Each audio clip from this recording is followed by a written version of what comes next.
숨이 턱 막히는 순간 등 뒤로 차가운 철제 캐비닛이 닿았어요.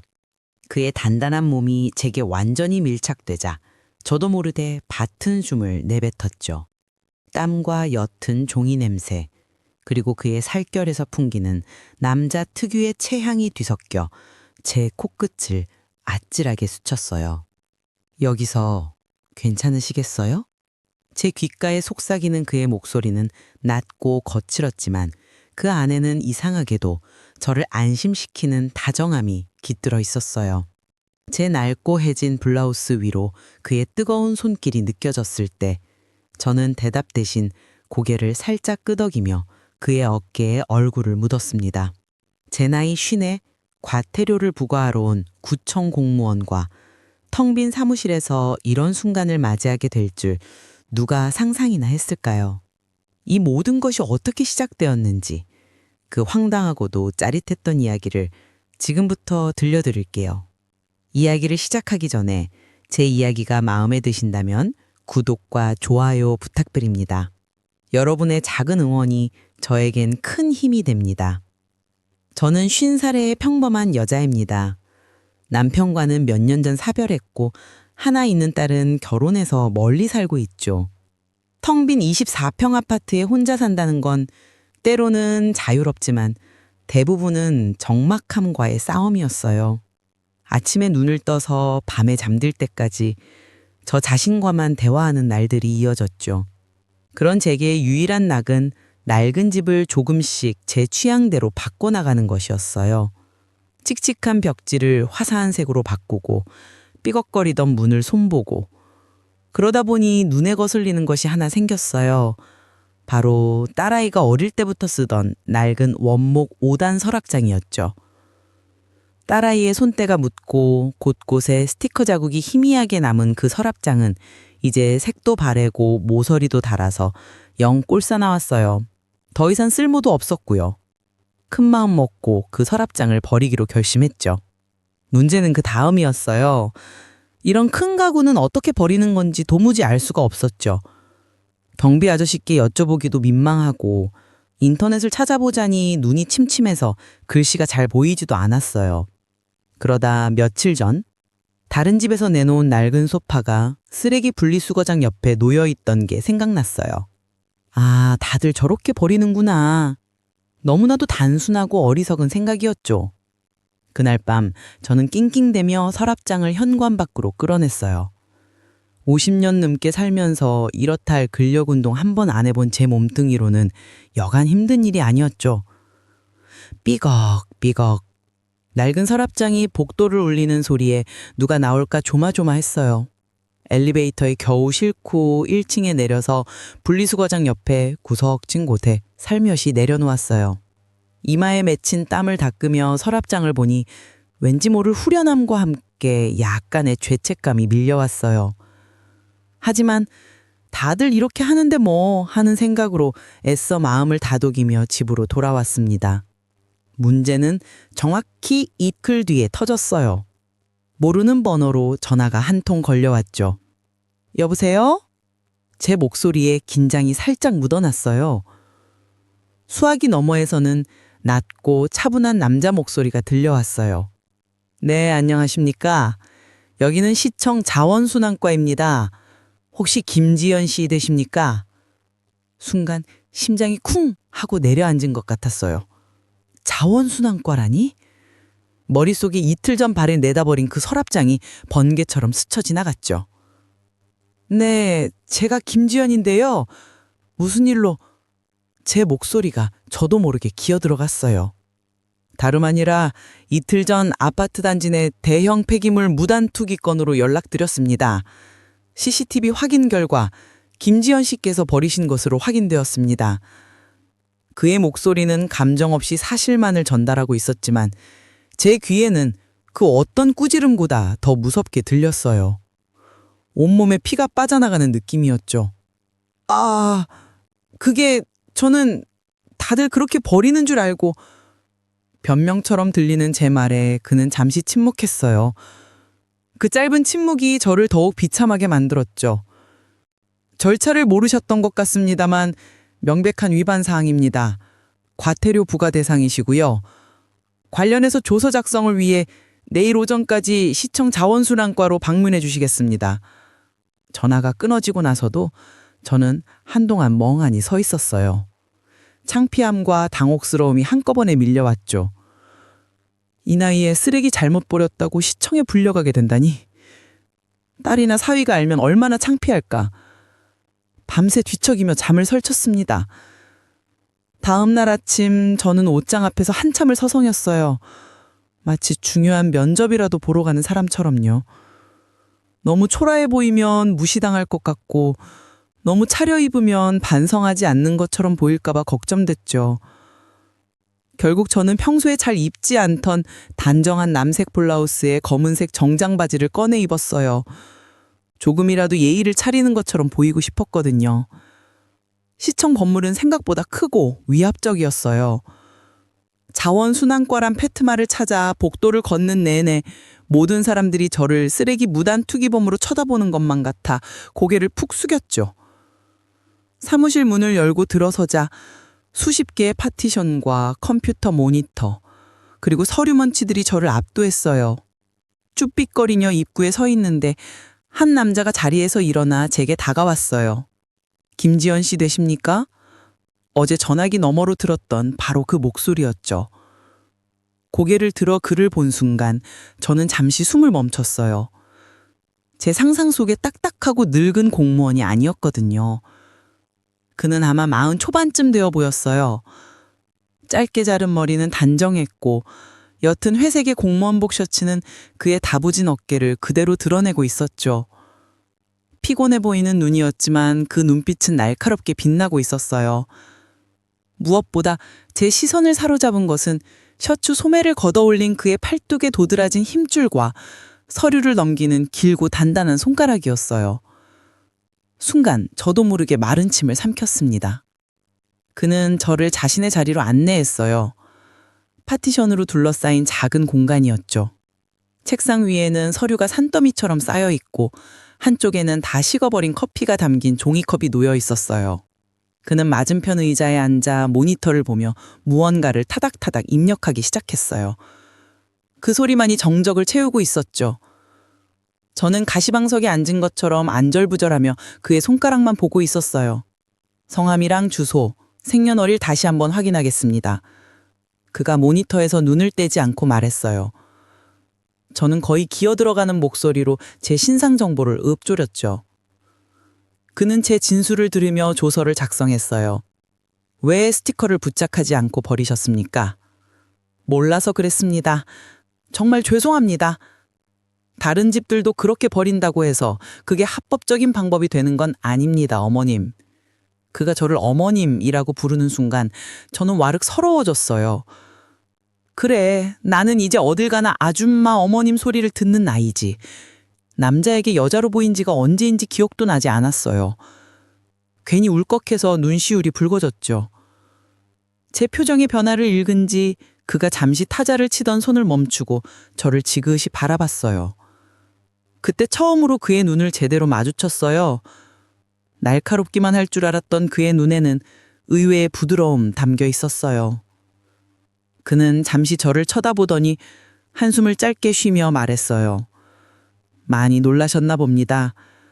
하지만 법은 법이니까요. 그의 시선이 제 얼굴에 잠시 머무르다가 제 어깨 그리고 블라우스 키드로 천천히 내려왔어요. 그 순간 저는 제 온몸의 감각이 곤두서는 것을 느꼈어요. 마치 그가 눈빛만으로 제 옷을 꿰뚫어 보는 것 같은 착각이 들었죠. 공적인 공간에서 공적인 이유로 만난 남자 앞에서 이런 감정을 느끼는 제 자신이 당황스러웠지만 심장은 제멋대로 뛰기 시작했어요. 그의 시선은 아주 짧은 시간이었지만 제게는 영원처럼 길게 느껴졌어요. 오랫동안 잊고 지냈던 여자로서 누군가의 시선을 받는다는 그 감각. 그것은 수치심과 동시에 묘한 흥분을 불러일으켰어요. 그는 다시 모니터로 시선을 돌리며 아무렇지 않게 말을 이었어요. 현장 확인이 필요할 것 같습니다. 지금 같이 한번 가주시죠. 그의 제안은 거절할 수 없는 명령처럼 들렸어요. 저는 고개를 끄덕일 수밖에 없었죠. 그와 함께 사무실을 나와 아파트로 향하는 길은 어색한 침묵으로 가득 찼어요. 그의 차는 평범한 국산 세단이었지만 조수석에 앉아 있는 것만으로도 온몸이 긴장됐죠. 차 안에는 그의 채취와 섞인 희미한 방향제 냄새가 배어 있었어요. 저는 창밖만 쳐다보며 애써 아무렇지 않은 척했지만 곁눈질로 보이는 그의 옆모습에 자꾸만 시선이 갔어요. 운전대를 잡은 그의 손, 기어를 바꿀 때마다 꿈틀거리는 팔의 근육, 신호대기에 잠시 멈췄을 때 마른 입술을 혀로 축이는 모습까지. 그 모두 사소한 움직임들이 슬로우 모션처럼 제 망막에 박혔어요. 아파트에 도착해 문제의 장소로 가자 밉살스러운 서랍장은 여전히 그 자리에 덩그러니 놓여 있었어요. 그는 수첩을 꺼내 무언가를 적고 휴대폰으로 여러 각도에서 사진을 찍었어요. 그 모습은 지극히 사무적이었지만 제 옆에 서 있는 그의 존재감은 저를 숨막히게 했어요.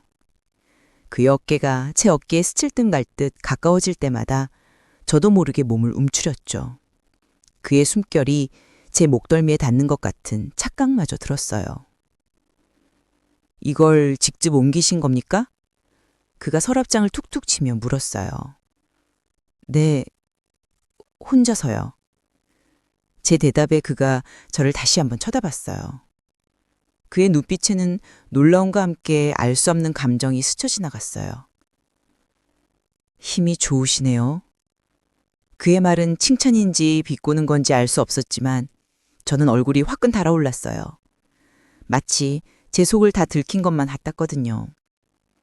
이 남자 앞에서 강하고 억척스러운 아줌마로만 보이고 싶지는 않았는데. 현장 확인을 마친 그는 이제 돌아가야 할 텐데도 왠지 그 자리를 떠나지 않고 서 있었어요. 저 이제 다 끝난 건가요? 제가 조심스럽게 묻자 그는 잠시 머뭇거리다 말했어요. 서류상으로 확인할 게 하나 더 남아서요. 잠시 댁에 들어가 봐도 되겠습니까? 거주 사실 확인이 필요해서요. 그건 명백한 핑계처럼 들렸지만 저는 그 핑계에 기꺼이 넘어가고 싶었어요. 이대로 그를 보내고 싶지 않다는 저 자신도 이해할 수 없는 충동이 일었거든요. 네, 그러세요. 누추하지만 저는 그를 이끌고 집으로 향했어요. 엘리베이터의 좁은 공간 안에서 그와 단둘이 남겨지자 어색함은 극에 달했죠. 그의 숨소리가 유난히 크게 들렸어요. 저는 애써 엘리베이터의 숫자만 쳐다보고 있었지만 거울에 비친 그의 모습에서 눈을 뗄 수가 없었어요. 그는 저보다 머리 하나는 더 컸고 그의 넓은 어깨는 이 좁은 공간을 꽉 채우는 것 같았어요. 현관문을 열고 그를 안으로 들였을 때 제 심장은 터질 것처럼 뛰고 있었죠. 남편이 죽고 나서 다른 남자를 집에 들인 것은 처음이었어요. 제 사적인 공간에 들어온 그의 존재는 그 자체로 하나의 사건이었어요. 잠시만 앉아 계세요. 물 한 잔 드릴게요. 저는 주방으로 도망치듯이 향했어요. 냉장고에서 물병을 꺼내는데 손이 미세하게 떨렸죠. 그는 거실 소파에 앉지 않고 창가에 서서 밖을 내다보고 있었어요. 그의 뒷모습은 어딘가 고독해 보였고 제가 물컵을 들고 다가가자 그가 몸을 돌렸어요. 우리는 아주 가까운 거리에서 마주섰죠. 제가 내민 컵을 받아들다가 그의 손가락이 제 손등을 스쳤어요. 차가운 유리컵과는 달리 그의 손은 불에 댄 것처럼 뜨거웠어요. 아, 저도 모르게 작은 신음이 터져 나왔고 그는 미안하다는 듯 살짝 고개를 숙였어요. 하지만 그의 눈은 저를 똑바로 쳐다보고 있었죠. 그 눈빛 속에서 저는 더 이상 어머님이 아니었어요.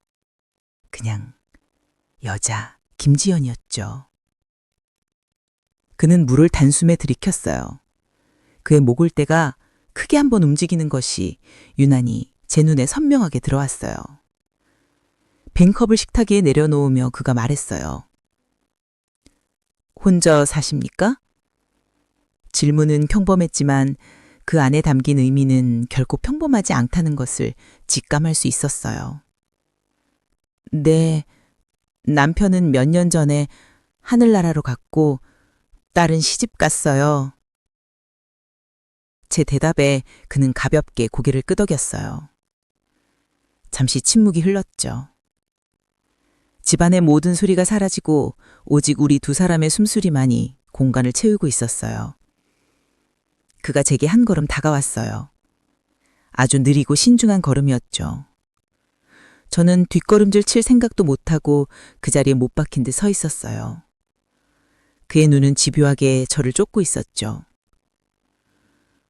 서랍장 많이 무거웠을 텐데 그가 나지막히 말했어요. 그의 시선은 제 어깨를 지나 쇄골 그리고 블라우스 단추가 채워진 가슴께에 머물렀어요. 저도 모르게 숨을 참죠. 블라우스 천 아래오 심장이 미친 듯이 방망이질하는 게 느껴졌어요. 제가 도와드릴 수 있었는데 그의 말은 더 이상 공무원의 말이 아니었어요. 한 남자가 한 여자에게 던지는 의미심장한 말이었죠. 그는 손을 뻗어 제 블라우스 어깨에 앉은 작은 먼지를 떼어냈어요. 그의 손가락이 스치는 순간 제 어깨에서부터 전류 같은 것이 온몸으로 퍼져나갔어요. 다리에 힘이 풀려 주저앉을 것 같았죠. 아, 감사합니다. 제 목소리는 심하게 잠겨 있었어요. 그의 손은 제 어깨를 떠나지 않았어요. 오히려 제 어깨를 부드럽게 감싸주었죠. 저는 그의 눈을 올려다보았어요. 피곤해 보이기만 했던 그의 눈은 이제 짙은 욕망으로 이그러거렸고 있었고, 제 눈은 피곤해 보이기만 했던 그의 눈은 이제 짙은 눈망으로 이그러거리고 있었고, 제 얼굴은 홍조로 달아올라 있었죠. 여기선 안 됩니다. 제가 겨우 정신을 차리고 말했어요. 딸아이의 사진이 담긴 액자가 눈에 들어왔거든요. 그의 말에 그는 잠시 저를 쳐다보더니 이내 결심한 듯 말했어요. 그럼 다시 시청으로 가시죠. 마무리해야 할 서류 작업이 남았습니다. 그의 목소리는 짙게 쉬어 있었지만 그 말의 의미를 저는 알아챌 수 있었죠. 그것은 단순한 서류 작업이 아니라는 것을 말이에요. 우리는 다시 그의 차를 타고 시청으로 향했어요. 올 때와는 전혀 다른 공기가 차 안을 감돌았죠. 더 이상의 침묵은 어색하지 않았어요. 그곳은 곧 다가올 무언가에 대한 기대감과 긴장감으로 가득 찬 침묵이었어요. 시청에 도착했을 때에는 이미 대부분의 직원이 퇴근한 뒤였어요. 텅 빈 복도를 걸어 그의 사무실로 들어갔을 때 저는 왠지 모르게 해방감을 느꼈어요. 그는 사무실 문을 잠갔어요. 뜰깍 하는 소리가 마치 새로운 시작을 알리는 신호탄처럼 들렸죠. 그는 저를 파티션 안 그의 사무실로 이끌었어요. 그리고 아까 집에서와는 비교도 안 될 만큼 저돌적으로 저를 탐하기 시작했어요. 그는 저를 책상 위에 걸터 앉히고 제 다리 사이에 자리를 잡았어요. 그리고 제 블라우스 단추를 하나씩 아주 천천히 풀기 시작했어요. 그의 손길 하나하나에 제 몸은 예민하게 반응했어요. 단추가 다 풀리고 낡은 속옷이 드러났을 때 저는 부끄러움에 고개를 숙였지만 그는 제 탈을 들어 올려 다시 입을 맞췄어요. 아름다우십니다. 그의 속삭임에 저는 모든 수치심을 잊고 그에게 온전히 몸을 맡겼어요. 그의 손길은 점점 더 대담해졌어요. 제 몸의 모든 민감한 부분들을 찾아냈죠. 저는 그의 손길에 정신을 차릴 수가 없었어요. 그저 그의 어깨를 붙잡고 신음을 흘 뿐이었죠. 그의 뜨거운 숨결이 제 귓가를 간지럽히고 셔츠 너머로 느껴지는 그의 단단한 가슴팍은 저를 더욱 흥분시켰어요. 그리고 마침내 그 순간이 찾아왔죠. 그가 저를 일으켜 세워 등 뒤에 있는 차가운 철제 캐비닛으로 밀어붙였을 때 그의 단단한 몸이 제게 완전히 밀착되고 그의 뜨거운 열기가 제 옷을 뚫고 그대로 전해져 왔을 때 여기서 괜찮으시겠어요? 그의 낮은 속삭임에 저는 이성의 마지막 조각마저 던져버렸어요. 괜찮고 말고를 따질 상황이 아니었죠. 저는 그저 이 남자가 이끄는 대로 이 쾌락의 끝까지 가보고 싶을 뿐이었어요. 대답 대신 그의 어깨에 얼굴을 묻자 그는 제 치마를 위로 걷어올렸어요. 그리고 그의 단단하고 뜨거운 위부가 제 가장 부드러운 곳에 닿았을 때 저는 온몸을 떨며 그의 이름을 불렀어요. 그날 밤 텅 빈 사무실 안에서 우리는 서로의 몸을 통해 오랫동안 잊고 지냈던 위로와 열정을 나누었습니다. 과태료 고지서는 더 이상 중요하지 않았어요. 그 서랍장은 제게 벌금이 아닌 새로운 남자를 데려다 준 고마운 존재가 되어버렸으니까요. 그리고 그날의 그 짜릿했던 만남은 그걸로 끝이 아니었답니다. 그건 그저 제 두 번째 인생의 아주 뜨거운 시작일 뿐이었어요.